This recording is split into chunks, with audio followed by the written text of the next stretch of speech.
Simulan natin with few reminders, mga pre-departure checklist before any cruise trip. Since from Taiwan yung sale natin, nandyan pa rin ang travel tax, e-travel pa rin sa arrival card, nakalagay na for cruise ship with yung address dun sa address nung port. Yung vessel name, yun yung ilalagay nyo for the location. Walang tinanong sa amin sa immigration, pero kung tanungin kayo, sabihin nyo lang na magko-cruise kayo.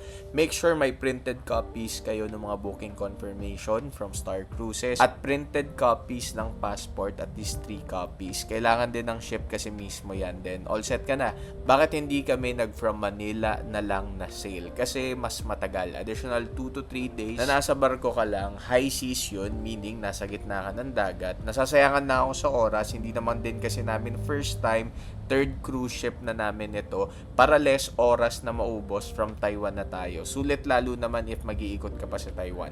Star Dream Cruises for discounts. You can use my code para lahat happy. After 2 hours lang, nasa Taiwan na kami. Then, we arrange a van service from airport na Taoyuan na mismo to Keelung Port kung saan kami sasakay ng cruise. Okay to, nakapag-stop pa kami mismo for lunch. Kaya sakto, gutom na rin kami.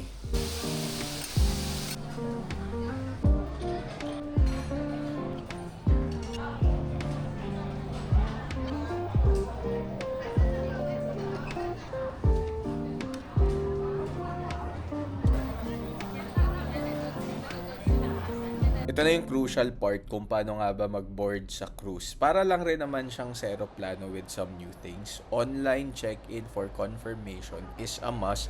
Days before, makikita nyo na yan sa mga booking confirmation and itinerary nyo. Kanina, bago dito sa may check-in area, you will have an option na magpaiwan ng gamit. Dadalhin na lang nila sa room nyo yon. But from our experience, kasi medyo matagal siyang nadadala. Kaya kami, kaya namang kilahin. Ako na nagdala. Ito na yung check-in area, di ba? Pipila ka lang para makakuha ka ng parang boarding pass mo. Keycard siya. Tapos okay ka na, mag-aantay ka na lang. May mga areas na pwede kang mag-umupo dito. Maaga ang boarding, may mga instructions naman na makikita nyo nga dun sa mismong ticket nyo. At pag may go signal na, ayan, ready na tayo to board the ship. Kailangan nyo lang iwan talaga yung passport nyo. Ganun talaga sa lahat, kahit saan, lahat kayo, sila na bahala dyan. Oo, nakakakaba nung first, but katagalan naman, magigets mo na rin kasi sila na yung mag-aasikaso ng entry and exit. So, bigyan nyo na lang sa kanila, tatago naman nila yan. Make sure na lang na may copy kayo ng photo nun sa mga phones nyo at itago nyo talaga yung parang keycard kasi nandun yung susi ng lahat.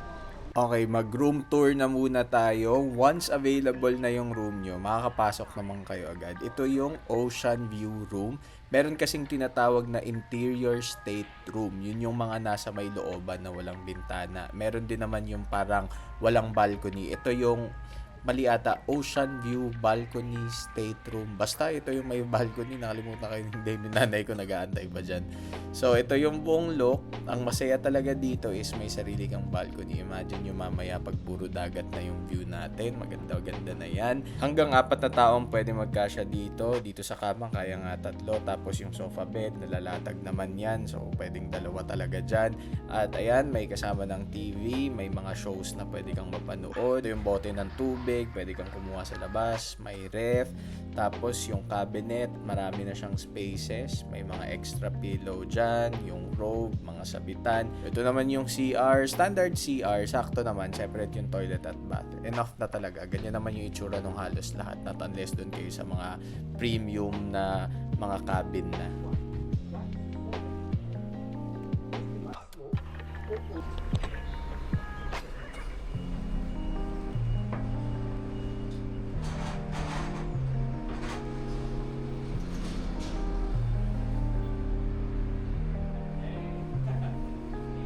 Hello. Tour, room tour. Turo mo. Ayun, ano doon?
object to assist the person in the water.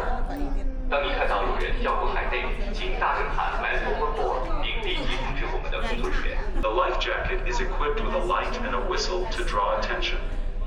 The light will be automatically activated in contact with water. If you need to jump overboard, press your hands against the life jacket to prevent.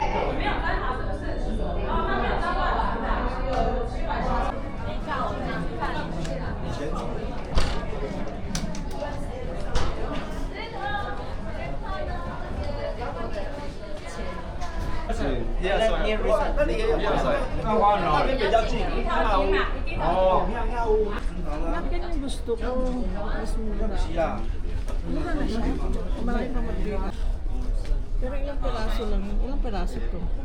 30. Marami. Ako hindi sila. Ayun yung pinapabili ni ate. Oh. Grand Central Area. Parang mas maganda po, no? No. Parang feeling ko nasa ano lang tayo. Nasa mall.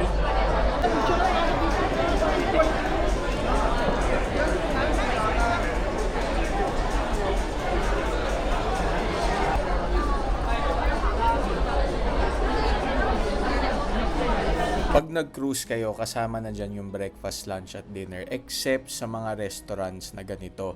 Minsan, depende sa package nyo, merong mga consumable amount to selected restaurants. Kunyari, dito merong mga more than 10 restaurants. Yung iba doon, you can access for free. Yung iba, kailangan mo ipa-reserve at hindi nakasama siya doon sa mga libre mo. Pero huwag ka mag-alala, hindi ka naman mauubusan. Katulad nito, for example, itong activities about the games, kailangan nyo bumili ng mga token dyan using your parang key card kasi doon nyo siya i-consume, itatap nyo lang, tas ito total na lang lahat ng expenses nyo. Example din, itong matcha ice, hindi na siya kasama sa total, makikita nyo naman sa counter kung alin yung libre sa hindi. Make sure rin na check nyo yung mga activities per day kasi sobrang daming pwedeng gawin. Performances, events, mga activities for kids, for adults, katulad nga nito, nagsimula na yung sail away celebration. Pwede ka rin ditong mag-bingo, meron ding mga painting contest at kung ano-ano pa. Kailangan nyo lang yun sundan, makikita nyo yun at ma-access nyo dun sa mismong website nila. Per day activity nakalatag na.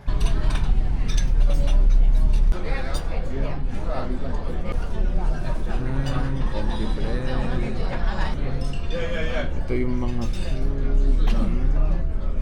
And for your main course, we will one fish and one chicken. And for your dessert, we will one tiramisu and one apple walnut.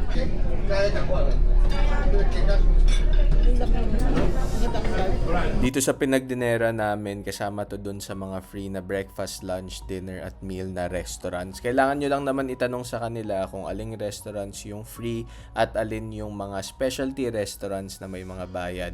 Ang system dito is order ka lang ng kung anong gusto mo, only yan lahat kahit makailan ka. After namin kumain, naglibot lang kami konti at nagpe-prepare na kami para makanood ng show. Usually 8 or 9 PM nga ba yung show dito sa Zodiac Theater. First come, first serve yan. Hindi mo naman kailangan bumili ng ticket for everyone yan. Kung gusto mo lang ng mas magandang seats, edi aga-agahan mo. Every night may nangyayaring show. Pag walang show dito, may mga film showing sa hapon or kung ano-anong pwedeng activities. Itong place na to dito sa Zodiac Theater, dito rin tayo magmi-meet up for the shore excursion.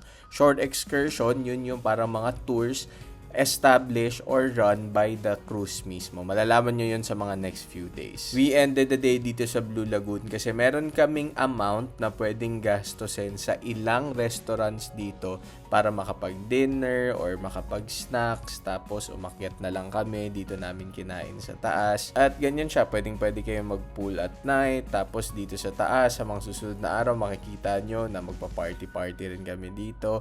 At marami pang iba na pwede nyong gawin kasi may mga KTVs, may mga game rooms at kung ano-ano pa. And dito rin sa taas may mga live band at yung restaurant dito sa taas, ito yung mga until umaga siya. Parang inaabot siya ng mga 1 AM ata. At enjoy na enjoy talaga ni Mama yung cruise kasi siya talaga yung target market nito. Yung tipong magre-relax lang, para kang nasa floating hotel. Tapos kung anong gusto mong gawin, pwede mong gawin. anytime na nagutom ka, bababa ka lang at may mga 24 hours naman na mga kainan. So, not bad, di ba? Masaya talaga siyang gawin. That's it for tonight. Good night at see you all tomorrow.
Kasamang ka?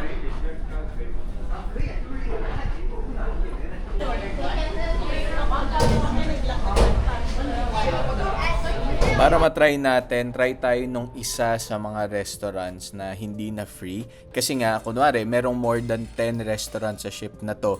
Yung ilan doon yung free access, yung sinasabing kasamang breakfast, lunch at dinner. Pupuntahan mo lang yun, papakita mo lang yung card mo, tapos pwede ka nang kumain doon anytime. May nakaschedule naman nun. Pero yung ilang restaurants ay specialty restaurants. Katulad nito, yung mga exclusive na mga parang izakaya, mga kung ano-anong cuisine, like Italian at iba pa. Dito, kailangan mo na talagang magbayad. Depende sa kung ano yung mga order mo. Gagamitin mo lang din yung card for payment. Pag nasa cruise ka kasi, hindi ka gagamit ng credit card or cash while paying sa mga ipapurchase mo. Kahit food, activities, and whatsoever.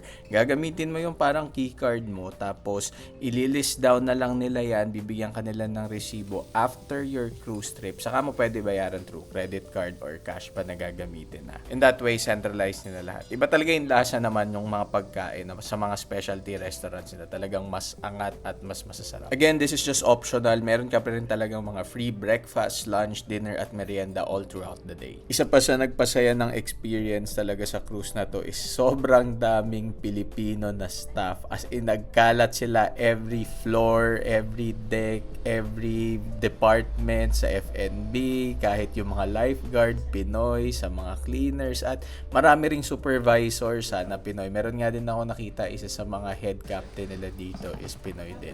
Nakaka-proud at ang saya dahil nakakausap mo lang sila tapos lock eyes na kayo agad na parang ito Pinoy to. So ang saya, kita mong masaya din talaga sila dito. Bilang high seas nga tayo today, wala talaga kami halos ginawa. Inibot lang namin yung ship. Ako nakapag-work ako konti.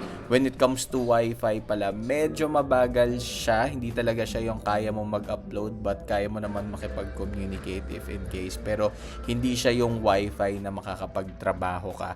Kaya kailangan nyo lang talagang mag-relax dito. Take that time off. Pag ako nag-upload na lang ako pag bumababa na kami dun sa ship. At yun naman yung importante, kailangan nating sulitin yung bayad natin dun sa mismong cruise ship. So enjoy lang, pahinga lang, relax and chill, palibot-libot pa. Marami pa namang areas dito, katulad nitong mga gaming area nga. Tapos yan, sunod-sunod naman yung mga performances dito. Tapos pwede kayong pumunta sa mga gym, sa mga pool, pwede kayong magpa-spa, meron ding mga lounges and performances. Kailangan nyo lang talagang libutin kasi marami pa kayong may explore. And by tomorrow, doon na tayo magsisimula na mag-shore excursion kasi 3 stops yung pupuntahan natin. Magsa-stop tayo sa Nagasaki, sa Kumamoto, at sa pangarap ko na Okinawa, sa Naha. Kaya excited ako doon sa mga shore excursion na yun dahil nga alam nyo naman ako, isa sa mga gusto ko talaga is makumpleto ang lahat ng prefecture dito sa Japan na mapuntahan ko lahat yun. And isa yung Okinawa sa pinakamalayong pwedeng puntahan at mahirap puntahan dahil sasadyain mo talaga siya. At least for this trip, mapupuntahan ko na siya. Eto,